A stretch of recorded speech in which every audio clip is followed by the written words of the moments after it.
Hey guys, it's November 26th, Wednesday, and um, time for the usual thing. Um, yeah, sorry if I'm a little weird this week, but if you live in America, if you live outside of America, probably too, you know that there are probably more important things. So no, not probably, there are more important things to talk about this week than comic books, but I mean, I don't expect that anyone comes to this channel for that, but it has been on my mind. It is something I'm thinking about, and it is something I kind of feel bad not thinking about, even for a moment. Um, but you know what? Let's just do this. So, and the reason I say that is because if you're not thinking about it, it probably is something that you should be thinking about after this, before this, instead of this. Just I think it's important, and even though I do not have the words to talk about it, nor the wherewithal really. Um, educate yourself, have an opinion.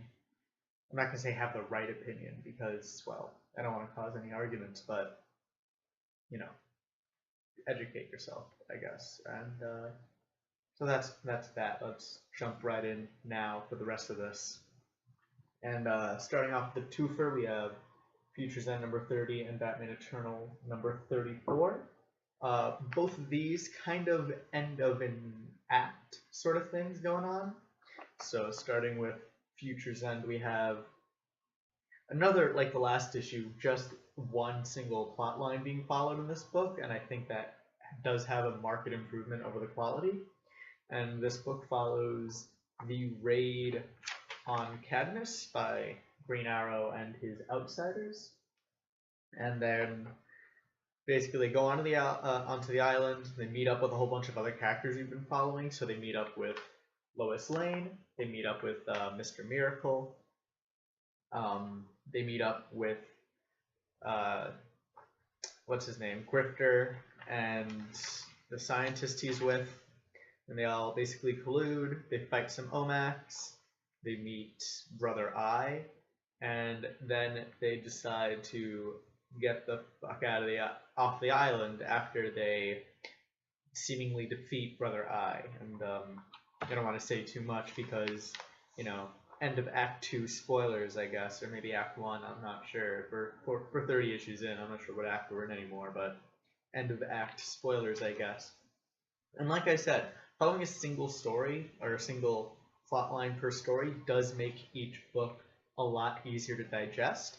So I'm enjoying it a lot more. I hope this is what they continue to do instead of splitting everything up as they have done in the past with this book.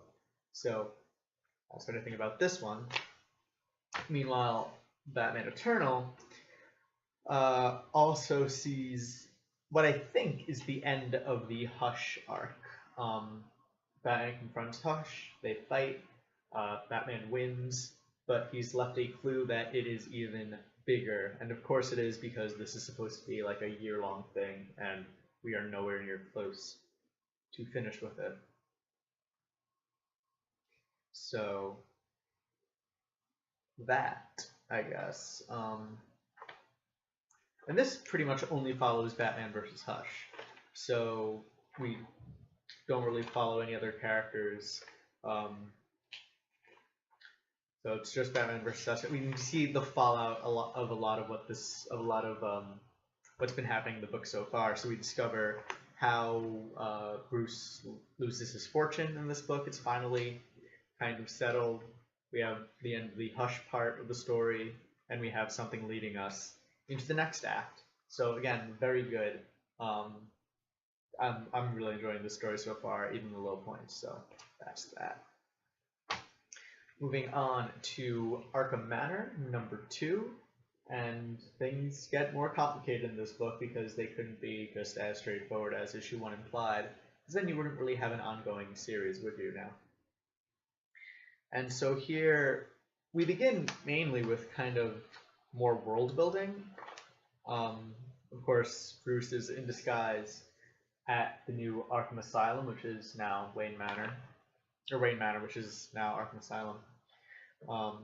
and he's trying to find out who murdered two of the inmates, or the patients rather, which means that he's going to group therapy, with a lot of his villains. We have Scarecrow, Mr. Freeze, and others in this group here. And things get decidedly more complicated with the arrival of a inmate or patient in a wheelchair who I suspect is Dr. Destiny. I think that's a pretty reasonable guess. Guy in a wheelchair, incredibly dangerous according to Batman. Sounds a lot like Dr. Destiny to me. And Victor Zsasz has escaped, and he's roaming around killing people, or presumably killing people in the asylum. Meanwhile, there's also a mystery person going around killing people who may or may not be Zsasz. He's wearing a mask. I don't like to assume anything. But, and then Bruce gets kind of dragged away by security. They think that he killed the guy instead. And yeah, so like I said, things escalating. We have Zsasz loose. We have another killer. We have Dr. Destiny, who can really make things go screwy. And I'm really liking it so far. Again, the art could turn some people off. It is very rough, very kind of sketchy art. I like it though. I understand how some people might not, but I do. And that art thing will probably take us into the next book, which is Gotham by Midnight, issue number 1. The third of the new Gotham books coming out. Of course, we have Gotham Academy, Arkham Manor, and now Gotham by Midnight, which is kind of, from what I hear and from what I've read, is more of a kind of X-Files-y story. We have Gotham's kind of Gotham Police Department's supernatural division, pretty much, which is made up of Jim Corrigan, primarily. I guess he's our main protagonist.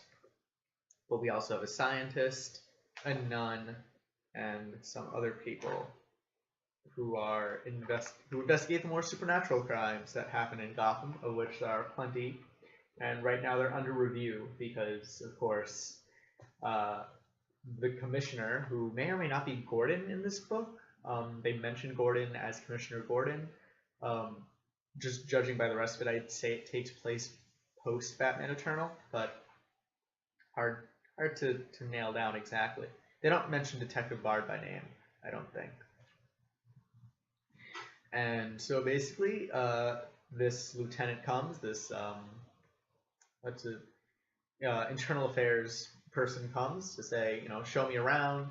You're probably going to get canned anyway, but I should do an inspection.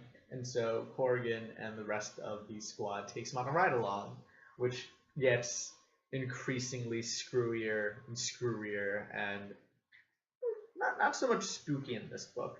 There's a little, things get uneasy, I'd say, but not quite spooky, not quite yet. I want to see where it goes. Nothing really jumped out at me. Nothing is like, oh man, you have to read this book. But it's a concept I really like. I really like the whole supernatural, paranormal cop drama thing. If you like the X-Files, I'd say give it a try. And the other thing I want to note is the art style, which is kind of like, not so much reminiscent of Arkham Manor, but it does have this kind of simple, I wouldn't say sketchy, more doodly, I guess, but with like a darker color scheme. I was reminded of kind of like Roald Dahl meets Edward Gorey, if that makes any sense to you. Maybe a little Tim Burton in there. But also kind of like Sunday comic art. So like if you look at the faces over here, it kind of looks like, not like Dennis the Menace, but like some sort of Sunday comic strip art. And you have this really effective use of color. I think it looks all sepia toned or coffee stained. Nothing's really filled in properly, but you still get a very good feel for lighting and things. I think it's really effective. I quite like the art in this one too.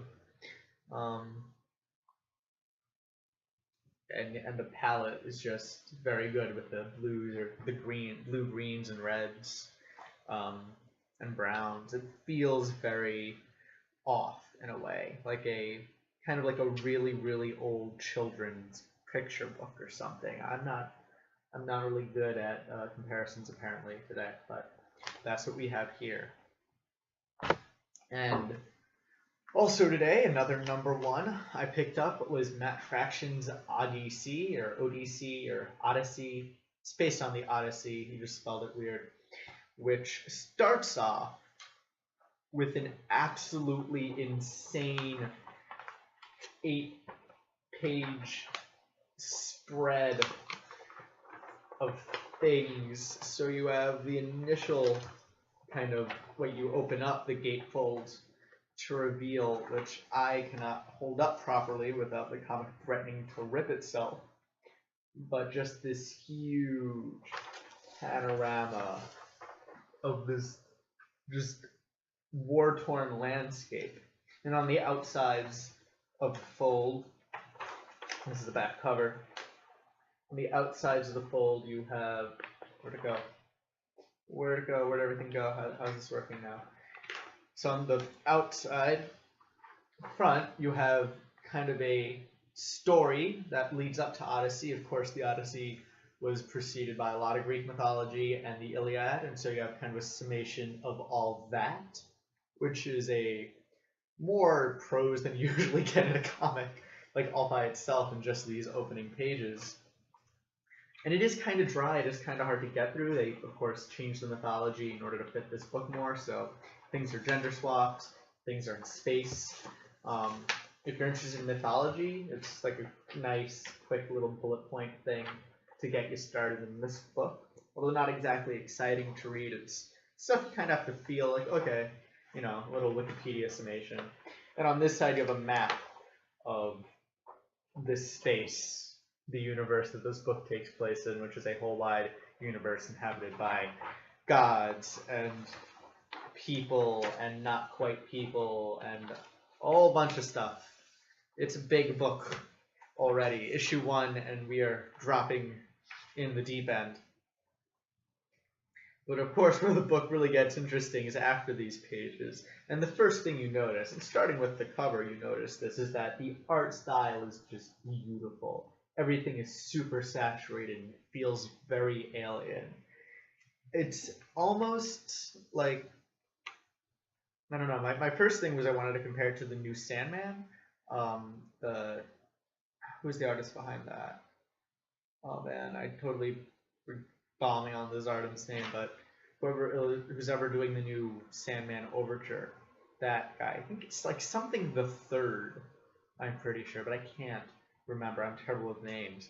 But just these very saturated colors, these very kind of exaggerated characters, which fits because you're dealing with exaggerated characters, you're dealing with myths.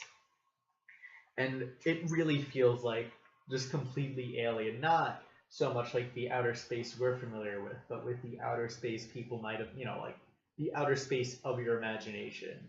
You know, all these powerful beings just exerting their whims, and oh my god, I just love all the colors in this book. It's beautiful. And it feels humongous looking at this art. You get tiny details, but everything happens on such a large scale, and you feel that in every panel, and it's just, oh my gosh, it's really cool. And then the writing, there's so much to talk about, because this is an adaptation of an epic poem.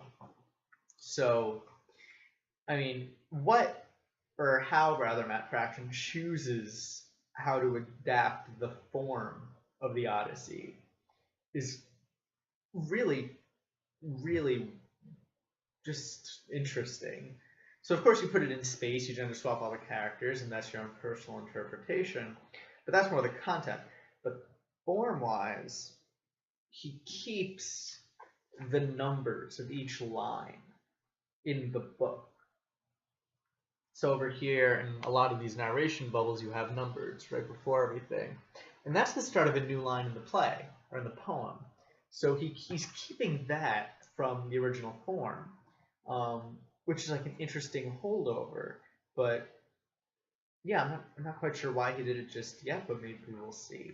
He also is keeping the cadence. This book, it's something you really have to look out for, and you probably won't notice unless you are like an actual Greek study scholar, or were told, as I was told, so I got cheated here. But knowing of course that it was going to be in there, I paid attention to it, and that is the cadence is actually not normal English cadence. Normal English cadence tends to be iambic pentameter, which you might have heard if you went to school and learned about Shakespeare at all. They probably brought it up. But it refers to how we, it's mostly in talking, how we talk, but also how we read. Of course, a lot of this Greek stuff was just orally told before written down, so that's why it's important here. But anywho, iambic pentameter, how we speak, it determines which syllables are stressed and which syllables are unstressed. And so usually with iambic pentameter, we try to talk with stresses on every other syllable for, okay, like five stresses in a 10-syllable structure. And if you just ever try and pay attention, you'll notice that everything goes bup, bup, bup, bup, and that's kind of how English sounds. Just the words and the orders we put them in and everything, it ends up being like that. But in other languages, of course, you have different, you put the stresses on different syllables in a different order. So I think an easy example to really determine this is if you go to the former, I think it's the former French Prime Minister, Sarkozy. You have to say it, his name is pronounced Sarkozy, not Sarkozy, because of the way that you stress certain syllables when pronouncing it, because it's not English. It's not. Anyway. And again, it's really hard to really do reading, because reading, of course, is silence. But if you pay attention to, I guess, the voice in your head when you read it, something you catch. And that's something just I really enjoyed picking up on, knowing that it was there. And I hope if you read this now knowing that it's there, like you'll pick up and you'll realize that, not only is it written that way, but Matt Fraction had to write that way, and maybe appreciate some of the effort that went into that, because that's hard. That's hard, writing in a certain cadence. I'm sure if you've ever tried doing poetry, if you ever tried to write a sonnet, it's something that feels so natural when you're not thinking about it, but when you are, it's like, okay, 10 syllables, 5, stress, blah, blah, blah. It's just, yeah. So,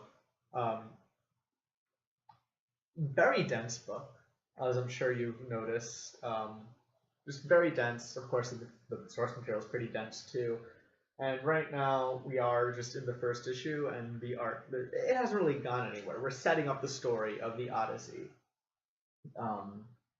which is mainly, and you mainly get all the pretext in the first gate page, but then after that you have Odyssea in this book. I'm surprised I didn't start by saying Odysseus. Odyssea in this book, sailing from the Trojan War, which lasted about a century. So her and her crew are sailing home, and basically Poseidon gets pissed off. I think she's Poseidon now. She might still be Poseidon in this book. Like I said, terrible with names, and they're all changed in this anyway. So yeah, Poseidon. She's still Poseidon in this book, but all the gods are female now. So yeah, there's some gender stuff going on, and they add a new gender called Sybex, which is not quite male, not quite female, but not like a transgender thing either. So anywho, really cool stuff. If you like mythology, I'd pick it up. If you read the Odyssey and want to see a different, like you liked it enough to read it again, but different, pick it up. If you haven't read the Odyssey, I would not say at this point that this is a substitute for reading the Odyssey, just because already they've changed, and not just superficially, I mean, already they've changed things that just are kind of inherently odd, I guess? Odyssey-atic? I don't know, man. Words. Anywho, shaping up to be a really fun book, if only just to look at, and then to kind of appreciate the work that went in. Um, I don't know. I really liked the Ody-C, so I have a feeling I'm gonna like the rest of this. Also knowing I also like Matt Fraction a lot. I'm already digging the art a lot, so I don't know. It's just a weird book in concept, because it's an adaptation of something completely uncomic booky, aside from the whole superheroes and superpowers and amazing adventure thing. So anyway, that's what I have to say about Ody-C. I pick it up just to pick it up because it is very, very new in terms of things in comics, and that's kind of rare. And then the last two books I picked up this week are The Flash issue number 36. Still, no. I don't. I'm just not really feeling it anymore.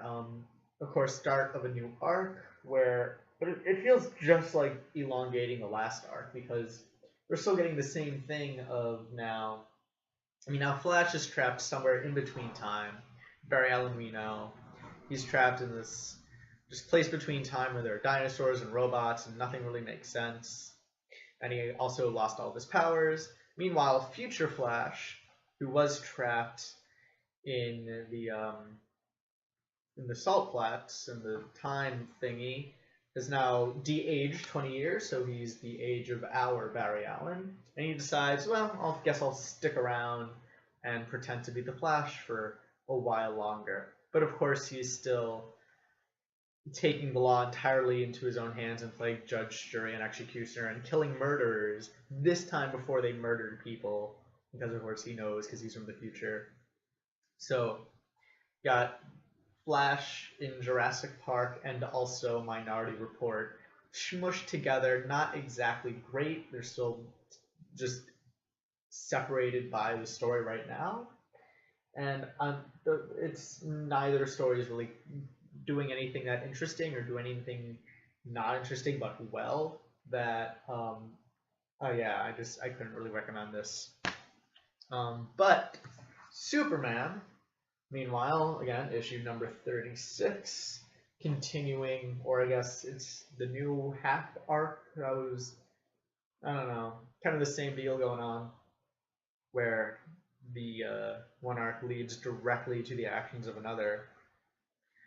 So in the last issue, Ulysses said, "This world is awful. I'm going to take 6 million of you and bring you to my dimension where everything is perfect." And he's just kind of doing that plan, and then we see everybody reacting to that plan. We see Lois and Jimmy trying to cover it for the Daily Planet. We see Superman trying to say, "No, this is a terrible idea." We have Ulysses, and then we see the people from the fourth dimension, and they're taking people aboard the ark. So we see like these mob of people all wanting to be saved. And then, well, we have a fight scene between Ulysses and Superman. But before that fight scene, we have kind of an interesting twist on the story, which is that Ulysses does not want his parents going on the ark in order to save them. So we have a neat little twist, if these arcs are supposed to take 6 million people and take them to a better place, why doesn't he want his parents going there? So yeah, I want to see how this turns out. Right now I'm suspecting the arcs may be kind of a death camp sort of thing, where he's going to take like the most powerful people who also have the most kind of capacity for violence and just take them all off planet, or off dimension rather. And I don't know, hard to say exactly what Ulysses is doing, which I think makes the book very interesting. And so that is all about this week. All I bought this week. That kind of sounded like I said about. Anyway, that's all I bought this week. That's all I read this week. I know I said last week I would get to Casanova. I did read the comic. I did read all of that, but about half that book is back stuff. It's letters and columns and just stuff Matt Fraction has to write. It's about the making of and stuff like that, which I have not gotten to yet because it's a lot of stuff to read and I have not quite had the time. But when I'm done with that, I assure you, you'll get a full review. Spoiler alert for that review, I'm liking it. I did like the original book a lot, or not the original as it came out. I like the comic, just the comic alone, a whole lot, even if it is a bit rough around the edges. And just the back stuff. You get so much. I'm not sure if it's worth it yet, but you get a whole lot of it. So there you go. And yeah, so that's that for this week.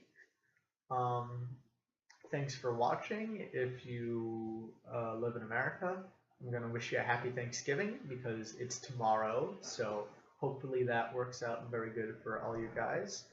And yeah, I'm thankful for my viewers because that's not a cliche, but really I am because, you know, it's better than just talking to no one, which, you know, is what I'd be doing otherwise. So yeah, thanks for watching. If you did like, subscribe, comment with anything you want to say at all. I have thick skin, don't worry. And yeah, thanks for watching. Hopefully you liked it enough to join me next week. See ya.